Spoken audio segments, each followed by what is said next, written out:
quelque chose que je n'ai jamais fait, mais que je ferai maintenant souvent, parce que j'ai vu les feedbacks, j'ai vu le retour, les gens sont contents, les gens sont joyeux, ils disent apôtre, vas-y encore.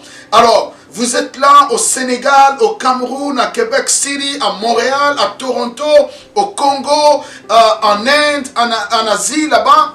Et j'ai vu des gens réagir à travers le monde, en Europe. Ça m'a beaucoup fortifié. Et je vous prie de prier pour nous, pour qu'il soit toujours possible qu'on soit debout et qu'on parle de la part de Dieu. Alors, dans la prière effective, qu'est-ce qu'il faut pour que mes prières soient effectives?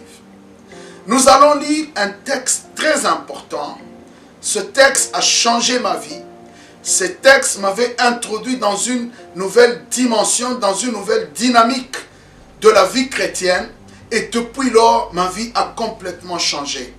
Ça fait une vingtaine d'années dans le ministère et je suis en train de partager ces choses.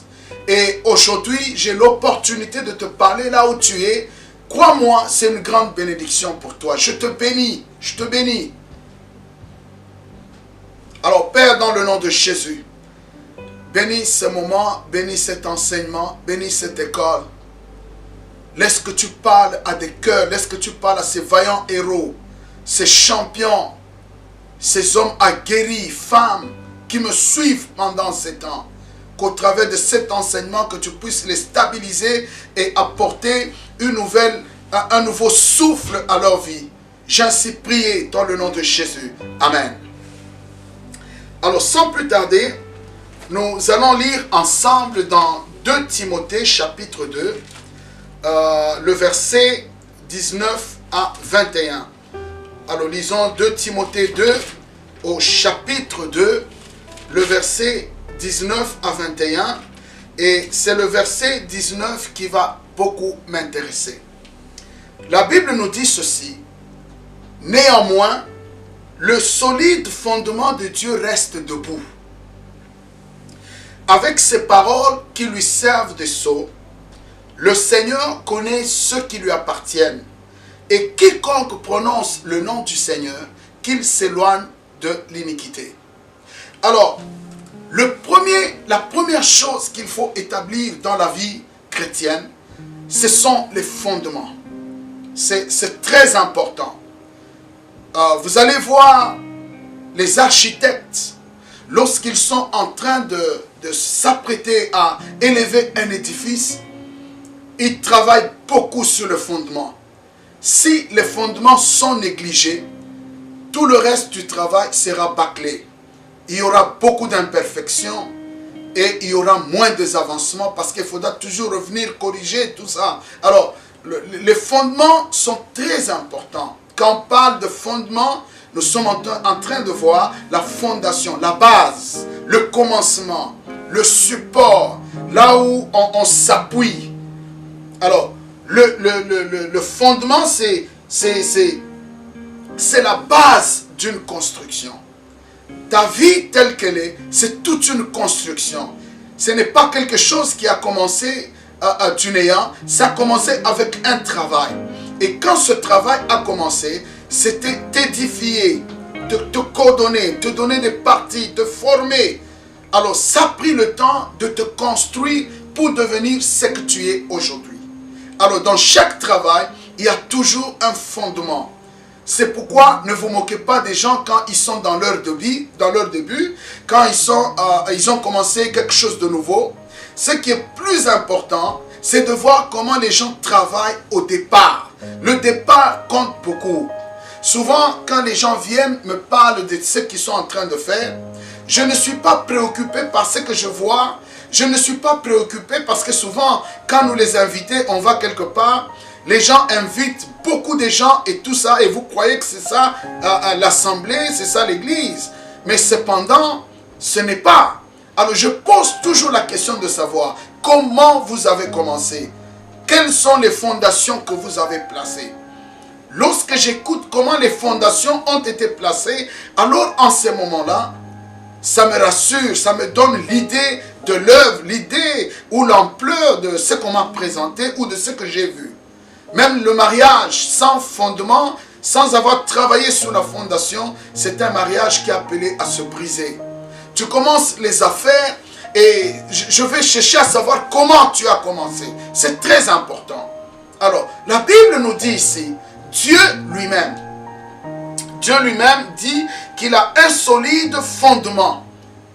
Même Dieu, le Père de notre Seigneur Jésus-Christ, a un solide fondement. Et la Bible nous dit que le fondement de Dieu reste debout. Et sur ce fondement, il est écrit des paroles.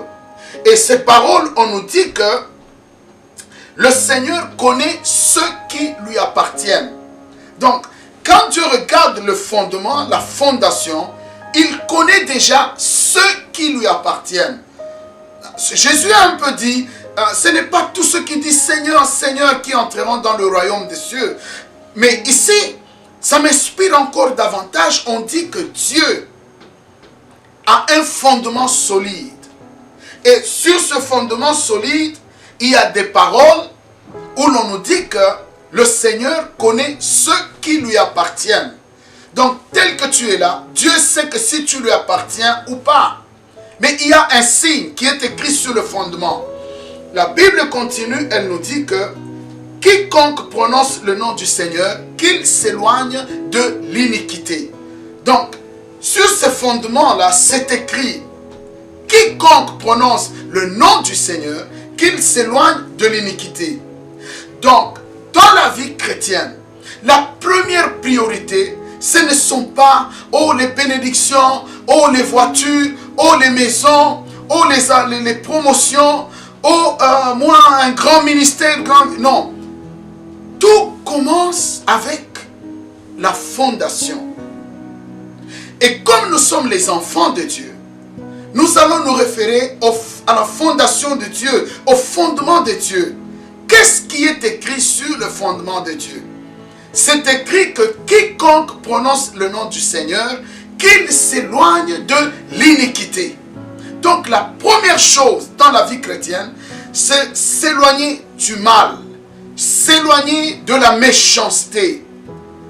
Lorsque s'éloigner de la désobéissance. Si tu veux aller loin, si tu veux que tes prières soient exaucées, si tu veux voir tes prières marcher avec puissance, opérer avec puissance, ça prend de placer un fondement. Et ce fondement-là, ce ne sont pas des briques que tu viendras mettre. La Bible nous dit, c'est écrit sur le fondement de Dieu, que c'est écrit, quiconque prononce le nom du Seigneur, qu'il s'éloigne du mal, qu'il s'éloigne de l'iniquité, qu'il s'éloigne du manque de pardon, de la jalousie, de l'impudicité, que tu t'éloignes de la magie, que tu t'éloignes du mensonge, que tu t'éloignes de la tricherie, de l'escroquerie. Éloigne-toi de ces choses.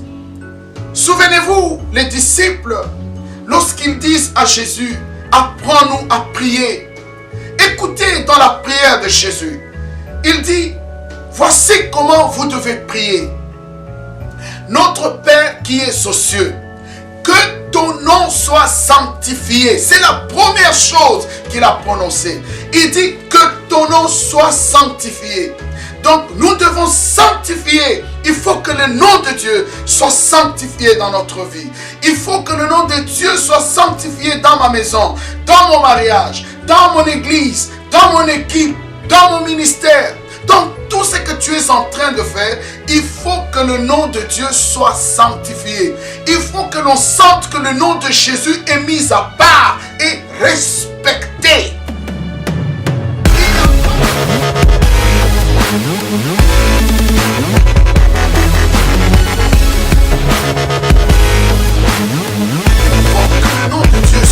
Respecté. C'est très important. Il faut que tu sois sur les solides fondements de Dieu. Parce que Jésus a dit que ton nom soit sanctifié. C'est par là qu'il a commencé. Avant de réclamer le règne de Dieu, il dit, voici comment vous devez prier. Que ton nom soit sanctifié. La première chose, c'est sanctifier le nom de Dieu. Lorsque tu décides de t'éloigner du mal, Tu es en train de sanctifier le nom de Dieu. Tu vas faire respecter le nom de Dieu. Les gens ne respectent plus le nom de Dieu à cause de toi, à cause de moi, parce que nous ne sommes pas en train de sanctifier le nom de Dieu. Jésus-Christ nous a parlé en grand. Il dit la première chose, que ton nom soit sanctifié. Le nom de qui? Le nom de Dieu qui est saint. Jésus était en train de nous ramener sur le fondement de Dieu. Beaucoup de gens, quand ils viennent dans l'église, on aime vous donner des prophéties comme quoi vous serez grand, vous serez puissant, vous serez béni et tout ça. Mais je crois qu'une église sérieuse, une église qui appartient à Dieu, la première chose, c'est de ramener les gens à s'éloigner du mal, à s'éloigner de l'injustice, à s'éloigner de la face du diable. Ça doit être la première préoccupation de l'église. Il faut que les gens mettent leur vie à part et vivre pour Dieu. Si on ne vit pas pour Dieu, nos prières n'auront jamais de suite. Je dis bien jamais. Nos prières n'auront jamais de suite. Où que vous soyez, vos prières n'auront jamais de suite. Je vous le rassure.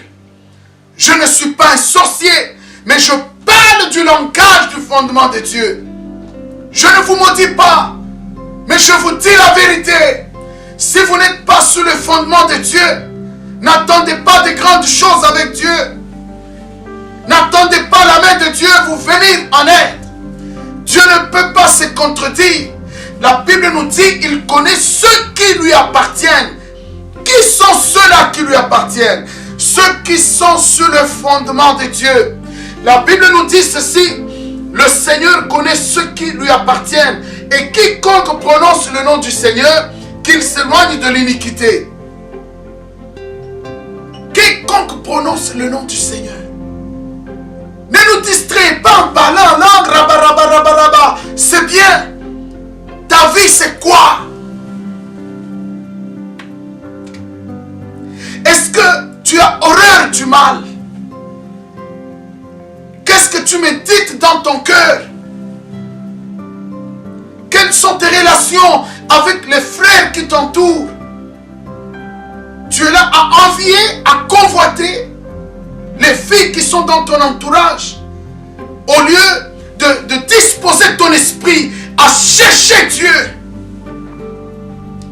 Nous avons besoin des hommes et des femmes qui cherchent Dieu. Tu t'es converti il n'y a pas longtemps, ou ça fait longtemps que tu es avec Dieu, tu marches avec lui. Ça fait longtemps, tu as participé à des grandes rencontres qui auraient pu changer ta vie. Tu as reçu des enseignements solides, mais tu as un problème. Tu as un problème, tu as un problème. Le problème, ce n'est pas Dieu. Le problème, ce n'est pas les sorciers. Le problème, ce n'est pas ton église. Le problème, c'est toi. Parce que tu ne t'es jamais éloigné de l'iniquité. Tu prononces le nom du Seigneur et tu vis dans le mal. Et à cause de cela, il y a un conflit entre le ciel et toi. Il n'y a pas d'harmonie. Et comme il n'y a pas d'harmonie, tu ne peux pas témoigner la grandeur de Dieu dans ta vie. Tu es béni aujourd'hui. Parce que les choses que tu entends maintenant, si tu ne changes pas ta vie, tu n'es pas de Dieu. Si tu veux persister dans le péché qui te trouble, qui te tourmente maintenant, tu n'es pas de Dieu. La Bible nous dit, Dieu connaît ceux qui lui appartiennent. Les gens qui lui appartiennent, ils sont sur le fondement solide de Dieu. Ils tiennent. Ils refusent de se livrer au mal. Ils refusent de participer au mal. Ils refusent de voir le sang couler. Ils refusent d'avorter. Regarde combien d'enfants tu as tués jusqu'aujourd'hui en ayant la Bible en main, en allant à l'église? Combien d'avortements tu as fait? Et tu es confortable avec ça. Et tu crois que tu peux tout recevoir de la part de Dieu. Tu es en train de diviser les champs dans l'église. Tu es capable de pardonner ceux qui t'ont fait du mal. Ça te fait du bien quand tu fais du mal aux autres. Et tout le mal que toi tu fais, tu l'appelles bien. Parce que tu as l'argent. Parce que tu es en position de force. Malheureux, reviens au Seigneur. Ça c'est le temps pour revenir à Dieu. Où que tu sois, en Amérique, en Europe, en Afrique, il n'y a pas d'excuse. Notre Dieu reste le même. Il a un solide fondement. Et il est écrit sur ce fondement-là. Quiconque l'invoque, quiconque l'appelle, quiconque veut collaborer, quiconque veut coopérer avec lui, qu'il s'éloigne de l'iniquité. Les prières ne vont rien changer tant que tu es sur le fondement. Les prières ne vont, je voudrais dire plutôt, les prières ne vont rien changer si tu n'es pas sur le fondement de Dieu. Tu peux jeûner 40 jours. Tu peux jeûner 100 jours. Tu peux rester même toute une année en prière. Si tu n'es pas sur le fondement de Dieu, c'est misérable. C'est misérable. Tu vas pleurer. Tu vas verser des tonnes de larmes. Beaucoup de mètres cubes d'eau, de larmes. Ça ne va rien changer. Ça prend de s'humilier et de dire à Dieu, je reviens sur le fondement solide. Je m'éloigne de l'iniquité. Je m'éloigne du mal. Je refuse de faire du mal à mon frère. Je refuse de faire du mal à ma soeur. Dieu veut faire des grandes choses avec toi. J'aime bien les enseignements sur la destinée. Beaucoup de gens travaillent sur leur destinée. Mais la meilleure façon de travailler sur la destinée, c'est d'établir, de rester sur le fondement de Dieu. En restant sur le fondement de Dieu, ta vie va prospérer. Comme la vie de Joseph. Joseph était sur le fondement de Dieu. Daniel et toute la compagnie, ils étaient sur le fondement de Dieu. Ils sont bougés Babylone. Joseph a bougé l'Égypte. Pourquoi? Pas à cause des petites formules que les gens nous donnent aujourd'hui et tout ça, fais ceci, scelle la dîme, scelle ceci, scelle. Non!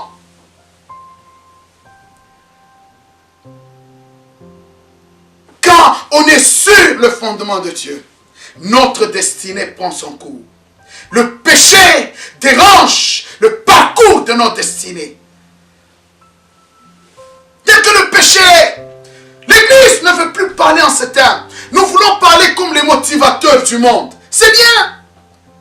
C'est bien de te dire que tu as du potentiel à toi, que rien ne peut te bloquer, que tu vas réussir, c'est bien, j'aime bien entendre ces choses, ça fait du bien aux oreilles. Mais il y a une chose de laquelle on ne peut pas se passer. C'est le fondement de Dieu. À partir du fondement de Dieu, rien ne peut te bouger. Il y a des choses qui te limitent maintenant. Rien qu'en étant sur le fondement de Dieu, il y a des choses qui tombent de soi. Ça tombe de soi. Tu n'as même pas besoin de prier pour ça. Ça tombe. Tu vas réaliser, tu commences à louer Dieu. Tu vas réaliser et tu commences à glorifier Dieu. Tu vas commencer à réaliser et tu vois la main puissante de Dieu. Reviens au Seigneur. Alors tu vois, dès l'instant où tu vas poser seulement le fondement de Dieu, oh, tu seras un témoignage pour ton entourage, un témoignage pour l'église. Les gens vont même te chercher. Ta façon de prêcher va changer. Ta façon de prier va changer. Tout le monde sentira que cet homme est sur le fondement de Dieu. Ta façon de servir, ça va changer. Ta façon de chanter va changer. Et même ta façon de parler et de traiter les autres va changer. Parce que tu es sur le fondement de Dieu. Et tu verras, il y a des choses qui vont s'accélérer. J'ai entendu des gens qui disent, prions pour que Dieu accélère les choses et que nous puissions vite avoir nos bénédictions. Arrêtez, c'est de la distraction. Restez sur le fondement de Dieu. Et vous verrez si les choses ne s'accélèrent pas. Alors, tu dis à Dieu, accélère, accélère, accélère. Et puis tu vas là-bas, tu injuries les gens. Tu fais du mal aux gens. Quel résultat tu vas recevoir? Tu dis à Dieu, accélère, accélère, accélère ma destinée. Et puis le soir, il y a des jambes qui s'entrecoupent comme ça. Et tu trouves ça normal? Non. Écoute, je ne suis pas venu te condamner.